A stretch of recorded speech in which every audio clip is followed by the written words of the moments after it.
السلام علیکم ناظرین، میں محمد اسلم حسین سیاست کی خبروں میں آپ سب کا استقبال کرتا ہوں۔ آج 28 اکتوبر 2023 ہے۔ اسلامک تاریخ کے حساب سے آج 12 ربیع ثانی 1445 ہجری ہے۔ پیش ہے آج کی کچھ اہم خبریں۔ ہندوستان نے اقوام متحدہ کی جنرل اسمبلی میں اس قرارداد پر ووٹنگ سے پرہیز کیا جس میں اسرائیل اور حماس کے درمیان دشمنی کے خاتمے کے لیے فوری طور پر انسانی بنیادوں پر جنگ بندی کا مطالبہ کیا گیا تھا۔ اس نے غزہ کی پٹی تک بلا روک ٹوک انسانی رسائی کا بھی مطالبہ کیا۔ اقوام متحدہ کی جنرل اسمبلی کے 193 ارکان جنہوں نے 10ویں ہنگامی خصوصی اجلاس کے لیے دوبارہ ملاقات کی، انہوں نے اردن کی طرف سے پیش کردہ اور 40 سے زائد ممالک بشمول بنگلہ دیش، مالدیپ، پاکستان، روس اور جنوبی افریقہ اسپانسر کردہ مسودہ قرارداد پر ووٹ دیا۔ شہریوں کا تحفظ اور قانونی اور انسانی ذمہ داریوں کو برقرار رکھنا کے عنوان سے ایک قرارداد پیش کی گئی جس کے حق میں 120 ممالک نے ووٹ دیا، 14 نے مخالفت میں اور 45 نے غیر حاضر رہے۔ بھارت کے علاوہ جن ممالک نے ووٹ نہیں دیا ان میں Australia, Canada, Germany, Japan, Ukraine اور برطانیہ شامل ہیں۔ وزیراعظم نریندر مودی نے آج ہفتے کو والمیکی جینتی کے موقع پر عوام کو مبارکباد پیش کی۔ یہ دن مہارشی والمیکی کی یوم پیدائش کا نشان ہے جنہیں لارڈ رام کی زندگی کے دوران مہاکاوی رامائن لکھنے کا سہرا دیا جاتا ہے۔ وزیراعظم نریندر مودی نے کہا کہ سماجی مساوات اور خیر سگالی سے متعلق والمیکی کے قیمتی خیالات آج بھی ہندوستانی سماج کو سیراب کر رہی ہیں۔ وزیراعظم نریندر مودی نے social media platform X پر لکھا کہ والمیکی جینتی کے موقع پر ہم وطنوں کو نیک خواہشات۔ سماجی مساوات اور خیر سگالی سے متعلق ان کے قیمتی خیالات آج بھی ہندوستانی سماج کو سیراب کر رہے ہیں۔ مغربی بنگال کے وزیر جیوتی پریا ملک، جنہیں انفورسمنٹ ڈائریکٹریٹ نے مبینہ طور پر کروڑوں کے راشن گھوٹالے کے سلسلے میں گرفتار کیا ہے، ان کو چکر آنے، متلی اور الٹی کی شکایت کے بعد ہفتے کی رات کولکاتہ کے ایک نجی اسپتال میں داخل کرایا گیا۔ حکام نے آج ہفتے کی صبح یہ بات بتائی۔ پرائیویٹ اسپتال کے ذریعے جاری کردہ بنگال کے گرفتار وزیر کے میڈیکل بلیٹن کے مطابق ملک کو شام 7 بجے کے قریب چکر آنے، متلی، الٹی اور بائیں بازو کی کمزوری کی شکایت کے ساتھ اسپتال کے ایمرجنسی ڈپارٹمنٹ میں لایا گیا۔ مرکزی حکومت اپنے منصوبوں اور اس کے فوائد کی جانکاری دینے کے لیے پورے ملک میں ترقی یافتہ بھارت سنکلپ یاترا کی شروعات 15 نومبر سے کرنے والی ہے، لیکن اس یاترا کے شروع ہونے سے پہلے الیکشن کمیشن نے مرکز کو اسے انتخابی ریاستوں میں منعقد نہ کرنے کا مشورہ دیا ہے۔ الیکشن کمیشن نے مرکزی حکومت کو صلاح دی ہے کہ انتخابی ریاستوں میں یہ یاترا نہ نکالی جائے کیونکہ اس کی وجہ سے رائے دہندگان کسی ایک پارٹی کے حق میں متاثر ہو سکتے ہیں۔ چونکہ اس یاترا میں مرکزی اسکیموں کے تعلق سے ہورڈنگز ہوں گی، اس لیے فی الحال اسے انتخابی ریاستوں سے دور رکھا جانا چاہیے تاکہ وہاں منصفانہ اور غیر جانبدار الیکشن ہو سکے۔ کمیشن نے ہدایت دی کہ راجستھان، مدھیہ پردیش، چھتیس گڑھ، تلنگانہ اور میزورم میں 5 دسمبر تک ترقی یافتہ بھارت سنکلپ یاترا نہ نکالی جائے۔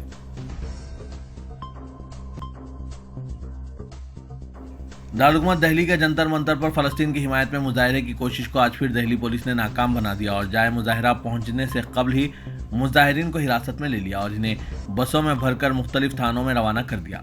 حالانکہ کچھ دیر حراست میں رکھنے کے بعد مظاہرین کو چھوڑ دیا گیا۔ قابل ذکر ہے کہ مختلف تنظیموں نے فرینڈز آف فلسطین کے نعرے پر فلسطین کے عوام کے ساتھ اظہار یکجہتی کرنے کے لیے مظاہرے کی اپیل کی تھی، جس کی مناسبت سے آج سینکڑوں کی تعداد میں لوگ فلسطین کی حمایت کرنے جنتر منتر پہنچ رہے تھے، لیکن پولیس نے ان کو اس کی اجازت نہیں دی۔ اس دوران حفاظتی انتظامات کے تحت پولیس نے جائے وقوع پر دفعہ 144 کا نفاذ کر رکھا تھا۔ نیز کثیر تعداد میں پولیس و نیم فوجی دستوں کی تعیناتی کے ساتھ کئی بسیں بھی کھڑی ہوئی تھیں۔ بعد میں انہی بسوں میں مظاہرین کو بھرا گیا۔ اس موقع پر یونائیٹڈ اگینسٹ ہیٹ کے Nadeem Khan, welfare party of India کے ریاستی صدر Siraj Talib, student Islamic organisation of India کے قومی صدر رمیز، قومی سیکریٹری عمران حسین، شیخ سہیل، آصف اقبال تنہا سمیت سینکڑوں لوگوں کو حراست میں لیا گیا۔ جمعیت علماء ہند کے صدر مولانا محمود اسد مدنی نے اگلے سال ایودھیا میں رام مندر کے افتتاح میں وزیراعظم نریندر مودی کی ممکنہ شرکت اور چند مسلم رہنماؤں کی طرف سے مجوزہ مسجد کی بنیاد رکھنے کے لیے وزیراعظم سے اپیل پر سخت تنقید کی ہے۔ مولانا محمود مدنی نے اپنے بیان میں کہا کہ ہم یہ بات صاف طور پر کہنا چاہتے ہیں کہ ایودھیا تنازع میں سپریم کورٹ نے جو فیصلہ کیا تھا ہم اس کو درست نہیں مانتے ہیں۔ جمعیت علماء ہند نے سپریم کورٹ کے فیصلے کے فوری بعد اپنا موقف واضح کر دیا تھا کہ یہ فیصلہ غلط ماحول میں غلط اصولوں اور بنیادوں پر دیا گیا ہے جو قانونی و تاریخی حقائق کے بھی خلاف ہے۔ مولانا مدنی نے کہا کہ ایسی صورت میں ملک کے وزیر اعظم کو کسی بھی عبادت گاہ کے افتتاح کے لیے بالکل نہیں جانا چاہیے، بلکہ مناسب یہ ہے کہ مذہبی رسوم سیاست سے پاک ہوں اور مذہبی لوگوں کے ذریعے ہی انجام پائی۔ مولانا محمود مدنی نے اس موقع پر جمعیت العلماء کے ہر سطح کے ذمہ داروں کو متنبہ کیا کہ وہ جمعیت العلماء کے موقف کے خلاف کسی بھی غیر ذمہ دارانہ بیان سے پرہیز کریں۔ جھارکھنڈ کے ایک B J P M L A نے مبینہ طور پر کہا ہے کہ جو لوگ داڑھی رکھتے یا ٹوپی پہنتے ہیں یا گائے کا گوشت کھاتے ہیں اگر ہندو مذہبی مقامات کے قریب پائے جاتے ہیں تو انہیں زد و کوب کیا جائے گا۔ دی ٹیلی گراف کی ایک رپورٹ کے مطابق گزشتہ روز سامنے آئی 66 سیکنڈ کی ویڈیو میں ضلع پلامو کے پانکی سے B J P M L A Kushwaha Shashi Bhushan Mehta کسی بھی فرقے کا نام لیے بغیر ہندی میں مسلمانوں کے بارے میں مبینہ طور پر توہین آمیز تبصرہ کرتے ہوئے نظر آ رہے ہیں۔ ویڈیو میں ایم ایل اے سے ہار پہننے والا شخص کہہ رہا ہے کہ ایسے لوگ جو مسلمان پہلے ہندو مذہبی پروگراموں میں شرکت کرتے ہیں اور پھر ان میں خلل ڈالتے ہیں انہیں مزید برداشت نہیں کیا جائے گا۔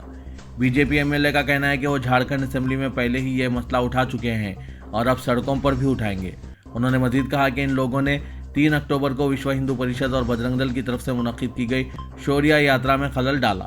اس کے بعد ایم ایل اے نے مبینہ طور پر دھمکی دی کہ اگر داڑھی والے، ٹوپی والے اور گائے کا گوشت کھانے والے ہندو مذہبی مقامات کے قریب نظر آئیں تو انہیں چھوڑا نہیں جائے گا، انہیں زد و کوب کیا جائے گا۔ آسام کے وزیر اعلیٰ ہمانتا بسوا شرما نے مسلمانوں سے شدید نفرت اور دشمنی کا ایک بار پھر اظہار کرتے ہوئے چھتیس گڑھ کے مسلم وزیر محمد اکبر کو ناپاک قرار دیا، جس پر کانگریس کے ذریعے سخت احتجاج اور کارروائی کے مطالبے پر اگرچہ الیکشن کمیشن نے انہیں وجے بتاؤ نوٹس جاری کیا ہے، تاہم ہمانتا بسوا شرما نے محمد اکبر کے خلاف اپنے گھٹیا تبصرے کا دفاع کرتے ہوئے اس پر قائم رہنے کا اشارہ دیا۔ واضح ہے کہ محمد اکبر چھتیس گڑھ کے کاوردہ حلقے سے کانگریس کے امیدوار ہیں، وہ ریاستی حکومت میں وزیر بھی ہیں۔ 18 اکتوبر کو چھتیس گڑھ کے کاوردہ میں تقریر کرتے ہوئے بی جے پی کے وزیر اعلیٰ نے مسلمانوں سے شدید نفرت کا اظہار کرتے ہوئے کہا کہ اگر اس حلقے سے محمد اکبر کو رخصت نہیں کیا گیا تو ماں کوشلیہ کی یہ سرزمین ناپاک ہو جائے گی۔ ہمانتا بسوا شرما نے مزید زہر افشانی کرتے ہوئے کہا کہ اگر کسی جگہ ایک اکبر آتا ہے تو پھر 100 اکبر کو بھی بلا لیتا ہے، اس لیے محمد اکبر کو اس حلقے سے رخصت کر دیں۔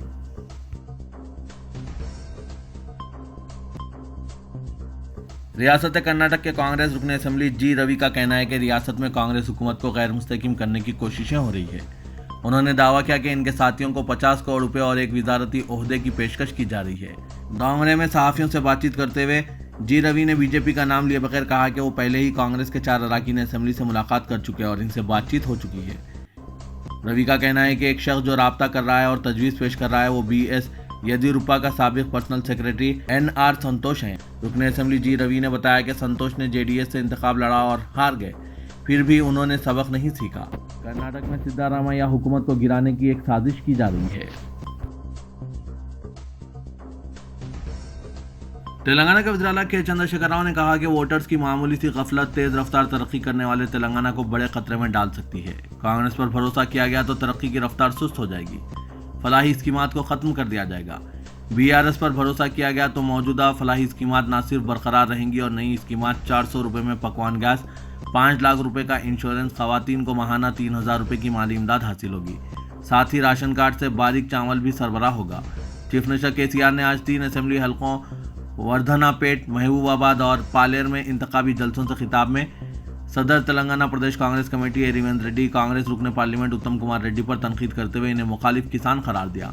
ریتو بندھو اور دلت بندھو روک دینے کی الیکشن کمیشن سے شکایت کرنے کی مذمت کرتے ہوئے کہا کہ کسان اور دلت طبقات غور کریں کہ ان کے دوست کون ہیں اور دشمن کون ہیں۔